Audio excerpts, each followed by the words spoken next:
उत्तराखंड में इन दिनों घर में बार लाइसेंस दिए जाने की चर्चाओं को लेकर सरकार पर सवाल उठ रहे थे, लेकिन अब धामी सरकार ने घर में बार लाइसेंस दिए जाने के निर्णय को स्थगित कर दिया है। लेकिन भाजपा सरकार के बैकफुट पर आने को लेकर विभिन्न पार्टियां श्रेय लेने की होड़ में दिखाई दे रहे हैं। कुल मिलाकर देखें तो घर घर में बार खुलने को लेकर कांग्रेस जहां सरकार पर हमलावर है, तो वहीं भाजपा का भी कहना है कि शराब को बढ़ावा दिया जाना उचित नहीं है।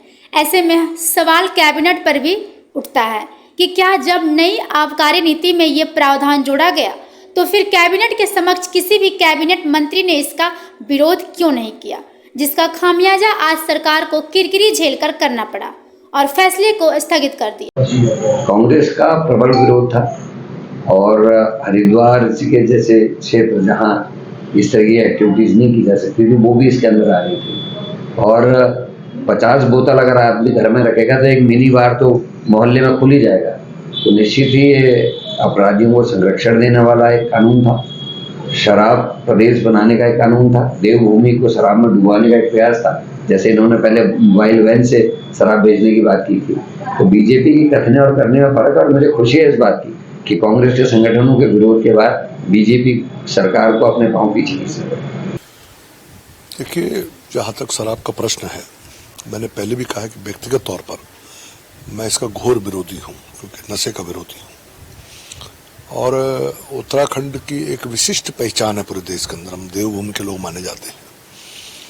तो उत्तराखंड में शराब को प्रोत्साहन देना, वो चाहे किसी की भी सरकार हो, कोई भी व्यक्ति हो, ये उचित नहीं है। मैंने शुरू से बात कही है। जहाँ तक ये वर्तमान में जो घर में बार खोलने का प्रश्न चला है, हालांकि सरकार ने बहुत सारे प्रतिबंध उसमें लगा रखे थे, तो घर में बार चल नहीं सकता उन प्रतिबंधों के हिसाब से ही पहले व्यवस्था की गई थी। लेकिन ये सब विषय जब सामने आया तो हम सब लोगों ने अपनी भावनाओं को सरकार तक पहुंचाया कि हम नहीं चाहते कि ये काम हो।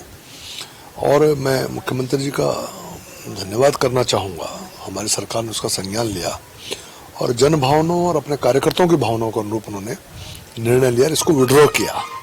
ये कोई कांग्रेस के उठाने मात्र से हुआ है, ये कांग्रेस की गलतफहमी न पाले, क्योंकि हम सब भी जनप्रतिनिधि हैं, हम भी उत्तराखंड के संभ्रांत नागरिक हैं, हम भी अपने आने वाली पीढ़ियों के प्रति चिंतित हैं। तो अगर कोई ब्यूरोक्रेट लेवल पे या कोई फाइनेंशियल स्ट्रक्चर को लेकर कोई अगर निर्णय अव्यवहारिक हो जाते हैं या जो जन भावनाओं को आहत करते हैं या हमारे आने वाले समय के लिए हमारे लिए समस्या बन सकते हैं, उन निर्णयों पर हम लोग स्वयं भी मुखर होते हैं।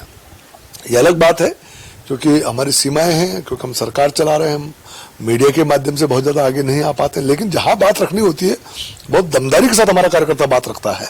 और हमारी सरकार, क्योंकि स्वाभाविक बात है, कार्यकर्ताओं की सरकार है, हमारे लोग हैं, हमारी बात को महत्व देते हैं और आज उसके कारण ये विड्रॉ हुआ है। जहां तक कांग्रेस का प्रश्न है, अगर कांग्रेस को विड्रॉ करना ही था तो जब डेनिश चला था तो उस समय विड्रॉ करना चाहिए था। पूरी सरकार खा गया वो डेनिश। हरीश रावत जी ने अपना ब्रांड चला दिया था, तो उसको हरीश रावत ब्रांड भी कहते थे लोग। और आज भी देहरादून के जो मंडी समिति है उस पर एक डेनिश का गोदाम मौजूद है, अभी तक खाली तक नहीं हो पाया हो। तो अगर उनको इतनी ही चिंता उत्तराखंड की होती तो उस समय घर घर डेनिश न बिकवाते, तो शायद आज हो सकता सरकार में भी रहते। तो कांग्रेस को इन बातों से कोई लेना देना नहीं है। हाँ ठीक है, ये विषय उठा, सरकार ने जनभावनाओं के साथ खड़ी हुई, हमने उसको विड्रॉ किया। आज वो उसका श्रेय लेने की कोशिश कर रहे हैं, लेकिन उनको श्रेय जाएगा नहीं, क्योंकि प्रदेश की जनता अच्छी तरह जानती है कि कौन कहाँ खड़ा है। तो ये भाजपा कार्यकर्ताओं का कारण हुआ है।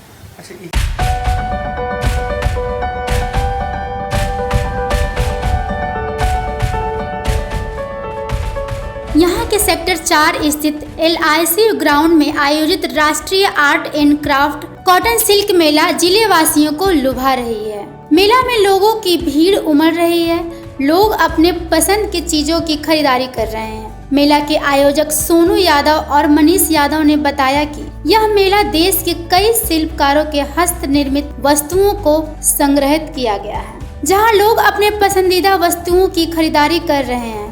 यादव ने बताया कि महिलाओं की जयपुर की चूड़ी, राजस्थान का अचार, पंजाबी नगरी, बच्चों को लुभाने के लिए वह उनके पसंदीदा खाद्य सामग्री, युवाओं के लिए फैशनेबल कपड़े, बुजुर्गों के लिए खाद्य निर्मित वस्तु लोगों को लुभा रही है।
तो पधारिए सिटी सेंटर स्थित लाट साहब में। आपके पसंद के हर फैब्रिक उपलब्ध है हमारे पास, बस आपको करनी है पसंद। देश दुनिया के नामी गिरामी ब्रांडेड कंपनियों में से एक से बढ़कर एक डिजाइन, प्रिंटेड और प्लेन फैब्रिक बिल्कुल आपके पसंद के अनुरूप। बोकारो का वर्षों पुराना नाम लाट साहब, हम बनाते हैं सूट और शेरवानी भी जो आपके स्टाइल में लाते हैं नया लुक।